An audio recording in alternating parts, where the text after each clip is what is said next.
आरिसा पिठा, ये है हमारी उड़ीसा की एक ट्रेडिशनल व पारंपरिक पिठा है। ये आरिसा पिठा कहलाती है।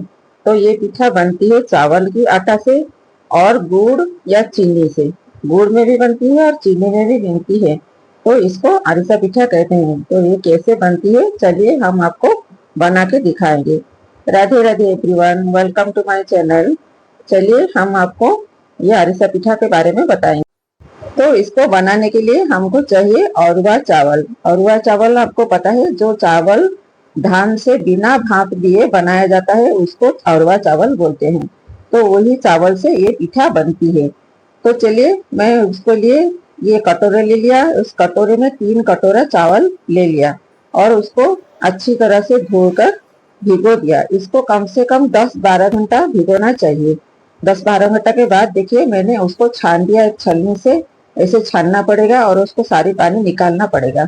उसके बाद उसको एक कपड़ा में फैलाकर पंखे के नीचे सुखाना है। धूप में नहीं सुखाना है, पंखे के नीचे सुखाना है 10-15 मिनट के लिए, ज्यादा नहीं। तो उसका गीलापन भी खत्म होना चाहिए और उसके बाद उसको हम ग्राइंडिंग करेंगे। देखिए ऐसे हाथ में जैसे चिपचिपा ना लगे, बस चावल गीला है लेकिन हाथ में पानी नहीं लग रही है, ऐसी होना चाहिए। तो ये कम से कम 10-12 घंटा भिगोना चाहिए। उसके बाद ही ये पिठा अच्छी तरह से बनेगा। कम समय में ये नहीं बनता है। तो इसको हमको ग्राइंडिंग करना है। ग्राइंडिंग करना पूरा फाइन पाउडर भी बना सकते हो, नहीं तो थोड़ा सा हल्का सूजी जैसा रहेगा, थोड़ा छोटी सूजी, फाइन सूजी जैसा, वो तो भी चलेगा। तो उसको ऐसे पाउडर बना देने के बाद ऐसे दबा दबा कर रखना है कि ताकि ना सूखे। अगर ये सूख जाएगा तो अच्छी नहीं बनेगा। इसको ढककर ही रखना है तो तब चाशनी बनाना। तो चलिए हम इसको बनाते हैं। मैंने पहले से ही बता दिया कि ये गुड़ में बनती है और चीनी में भी बनती है। तो मैंने आज आपको गुड़ में बनाकर दिखा रही हूँ। जिस कटोरी में मैं चावल लिया था उस कटोरी में 3 कटोरी चावल के लिए 2 कटोरी मैंने गुड़ लिया। गुड़ पाउडर वाला गुड़ भी होगा, नहीं तो गोटा वाला गुड़ को भी आप कद्दूकस करके ले सकते हैं। कढ़ाई में वो डाल दिया और फ्लेम को ऑन कर दिया। उसमें पानी हमको डालना है सिर्फ हाफ कटोरी। हाफ कटोरी से ज्यादा नहीं डालना। जैसे चटनी बनाते हैं ना हम जलेबी के लिए और बूंदी के लिए, वैसे ही ठीक ऐसे बनना है। ये हाफ कटोरी पानी इसमें डालना है। हाफ कटोरी पानी डालने के बाद उसको उबालना है। तो ऐसे घाट देने से कुछ देर बाद ये उबलेगा और उबल जाने के बाद ये चाशनी जैसी बन जाएगा। तो फ्रेंड्स, अगर आपको वीडियो अच्छी लगी तो लाइक कर दीजिए, शेयर कर दीजिए और चैनल में नए हैं तो सब्सक्राइब भी कर दीजिए। और ये पिठा आप अपने घर में बनाकर देखिए। देखिए अब पूरा पूरी उबल रहा है और इसकी चाशनी कैसे हमको टेस्ट करेंगे, कैसे पता चलेगा। जैसे बूंदी में होता है चिपचिपापन, जैसे जलेबी में होता है चिपचिपापन, वैसे ही करना है। चिपचिपा नहीं, थोड़ा सा इसे ये तार वाला चाशनी चाहिए, लेकिन तार जैसे हम नहीं करेंगे। ऐसे पानी में डालकर इसमें देखेंगे। एक कटोरी में थोड़ा सा पानी ले जाइए और उसमें थोड़ा सा वो गुड़ का चाशनी निकाल कर इसमें डाल दीजिए। ऐसे हाथ में निकालने की कोशिश करें। अगर ये निकलेगा तो ठीक है, नहीं निकलेगा, ऐसे देखिए मेरे पानी में पूरा मिल गया है गुड़, ये अभी परफेक्ट नहीं बना है। तो कुछ देर उबालने के बाद फिर से मैंने पानी में डाल रही हूँ, फिर भी मैं पानी में डाल रही हूँ और अब इसको अभी निकालने की कोशिश कर रही हूँ। ये अगर परफेक्ट बन जाएगा तो ये आराम से आपके हाथ में आ जाएगा, एक जेली की तरह। जेली जैसे हाथ में सॉफ्ट सॉफ्ट होता है ना, वैसे ये हो जाएगा। देखिए मेरे हाथ में मैं पकड़ रखी हूँ, ऐसे जेली की तरह सॉफ्ट देखिए हो जाएगा। तो आपको पता चलेगा कि अभी ये चाशनी पूरा पूरी परफेक्ट है पिठा बनाने के लिए, उसमें चावल के आटा डालने के लिए। तो हम इसको मीडियम फ्लेम में बनाएंगे। उसके बाद फ्लेम को बंद कर देंगे जब ये चावल के आटा डाले, क्योंकि अगर उसी वक्त फ्लेम ऑन होगा तो ये ज्यादा हार्ड हो जाएगा, चाशनी ज्यादा मोटा हो जाएगा और पिठा ठीक नहीं रहेगा। तो फ्लेम को बंद कर देंगे और आहिस्ता आहिस्ता चावल को डालकर उसमें घाटेंगे। ये घाटे ऐसे लगातार मिलाते रहेंगे। ये लम्स जैसा दिखेगा, लम्स पड़ेगा जैसे दिखेगा, लेकिन इसमें लम्स रहेगा नहीं। ये आप ऐसे मिलाते मिलाते वो पूरा गुड़ में मिल जाएगा। परफेक्ट मिल जाएगा। अगर मेजरमेंट ठीक होगा, ये पिठा के लिए मेजरमेंट परफेक्ट होना चाहिए। और ये जो चाशनी में बना रही हूँ ना, आपको दिखा रही हूँ, वैसे परफेक्ट ही होने से ये पिठा ठीक से होगा। अगर परफेक्ट नहीं होगा, थोड़ा सा इधर उधर हो जाएगा, तो आप तेल में डालते ही पिठा बिखर जाएगा। सो इसी इसी पिठा को थोड़ा सा केयरफुली बनाना है। तो देखिए मैं ना सब कुछ सब डाल दिया, मेजरमेंट के हिसाब से जितना चावल लिया था उतना हिसाब से गुड़ लिया है, इसलिए सब चावल मैंने उसमें डाल दिया। और इसको घाटते घाटते ये पूरा मिल जाएगा वो गुड़ में और परफेक्ट बन जाएगा। देखिए मेरा बन गया, मैं पूरा घाट दिया, पूरा मिल गया मेरा, कोई लम्स वम्स कुछ नहीं रहा। ऐसे देखने के लम्स लगता है देखे जब डालते वक्त, लेकिन लम्स नहीं रहता है। तो उसके बाद इसमें 2-3 चम्मच हम देसी घी डाल देंगे। देसी घी डालने का ये होता है कि ये सूखेगा नहीं, ऊपर से घी डाल देने से ये सूखेगा नहीं।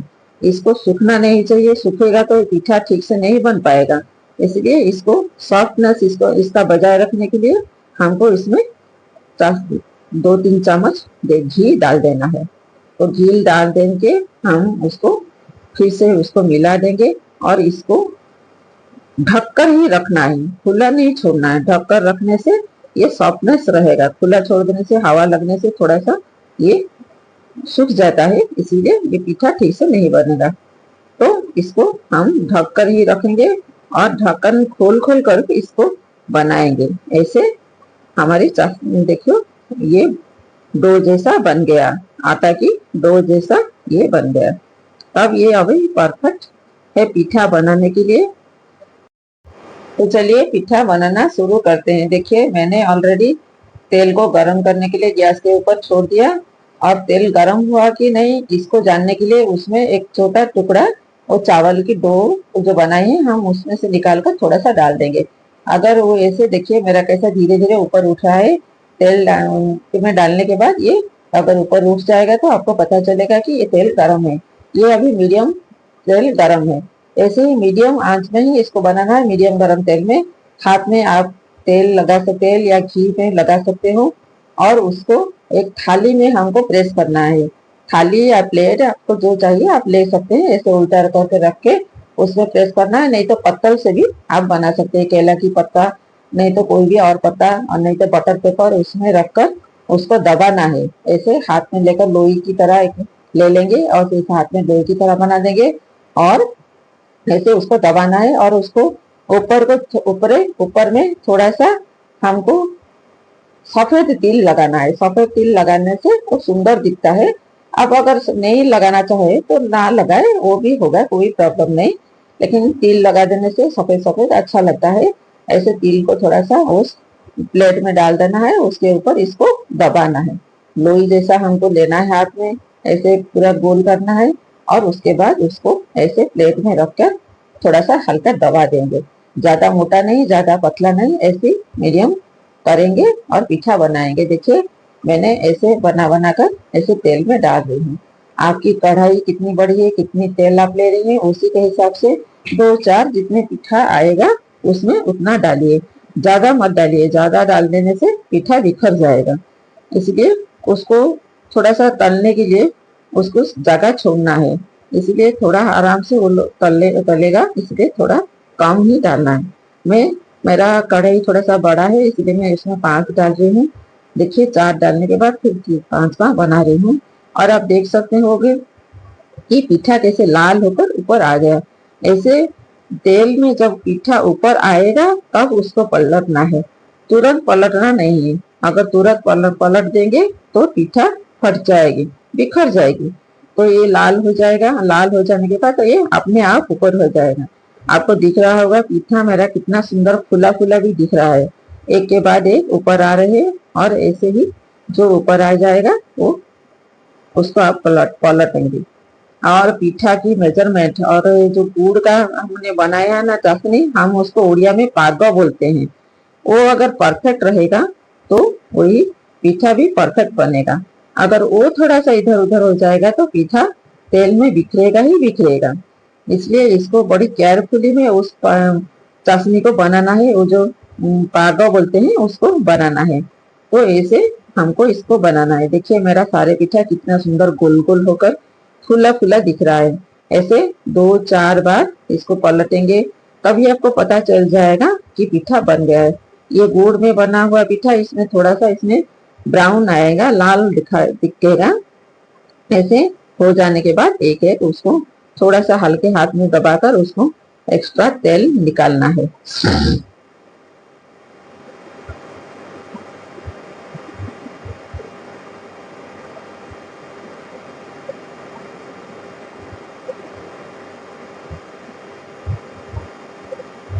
तो इस वक्त फ्लेम को हम मीडियम ही रखेंगे, हाई नहीं रखेंगे।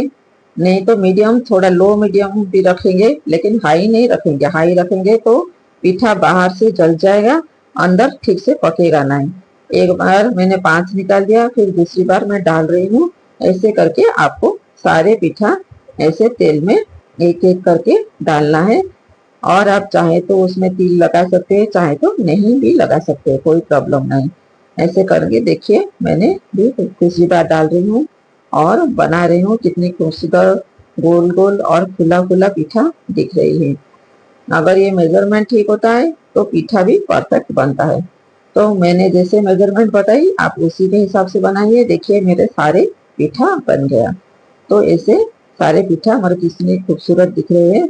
तो आपको दिख रहा है गोल गोल और फुला फुला दिख रहा है। मैं आपको हाँ तोड़कर भी दिखा रही हूँ, कितने सुंदर दिख रहे हैं।